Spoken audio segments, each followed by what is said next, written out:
Hello friends, welcome to our YouTube channel. இன்னைக்கு நீங்கள் 2 வகையான சட்னி ரெசிபி பார்க்க போகிறீங்க. ஃபஸ்ட்டு நீங்கள் தக்காளி கார சட்னி எப்படி செய்கிறதுன்னு வாங்க பார்க்கலாம்.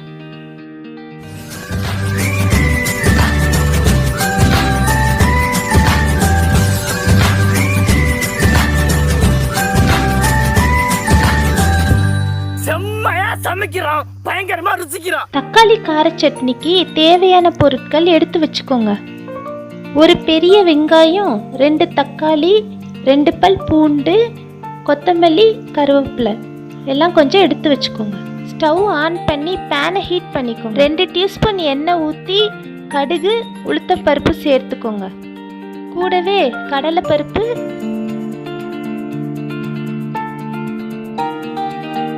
மூணு காஞ்ச மிளகா, வெட்டி வச்ச வெங்காயம் சேர்த்து வதக்கிக்கோங்க.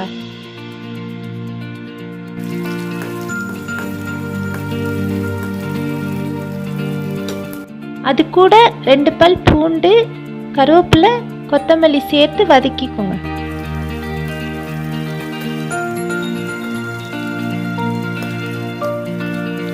கடைசியா வெட்டி வச்ச தக்காளி சேர்த்து வதக்கிக்கோங்க.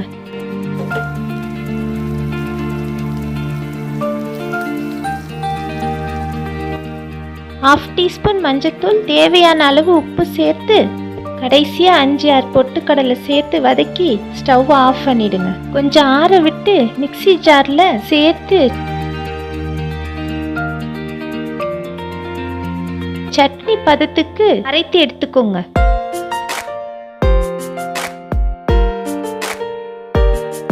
பாருங்க, சுவையான தக்காளி கார சட்னி ரெடி.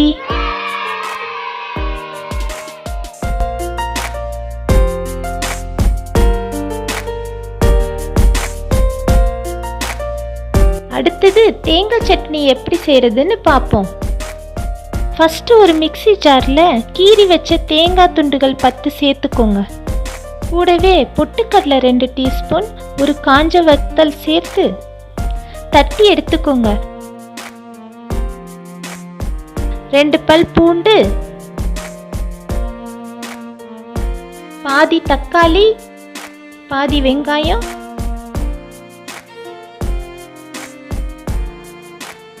கொத்தமல்லி கொஞ்சம் சேர்த்து கூடவே தேவையான அளவு உப்பு சேர்த்து தேவையான அளவு தண்ணி ஊற்றி சட்னி பதத்துக்கு அரைத்து எடுத்துக்கோங்க. ஸ்டவ் ஆன் பண்ணி பேனில் 1 டீஸ்பூன் எண்ணெய் ஊற்றி கொஞ்சம் வெங்காயம், 1 டீஸ்பூன் கடுகு, உளுத்தம் பருப்பு, ஒரு காய்ந்த மிளகா, கருவேப்பிலை சேர்த்து தாளிச்சுக்கோங்க. தாளிப்பு எடுத்து சட்னியில் ஊற்றி கலந்து விட்டுக்கோங்க. சுவையான தேங்காய் சட்னி ரெடி. நீங்களும் வீட்டில் 2 சட்னி ரெசிபியை ட்ரை பண்ணி பாருங்க. இட்லி, தோசை, பொங்கல் எல்லாத்துக்குமே இந்த 2 சட்னி ரொம்ப அருமையாக இருக்கும். நீங்களும் வீட்டில் ட்ரை பண்ணி கமெண்ட் பண்ணுங்க. மறக்காம லைக் பண்ணுங்க, ஷேர் பண்ணுங்க, ஹோம் மேக்கர் vlog சப்ஸ்கிரைப் பண்ணுங்க. தேங்க்யூ.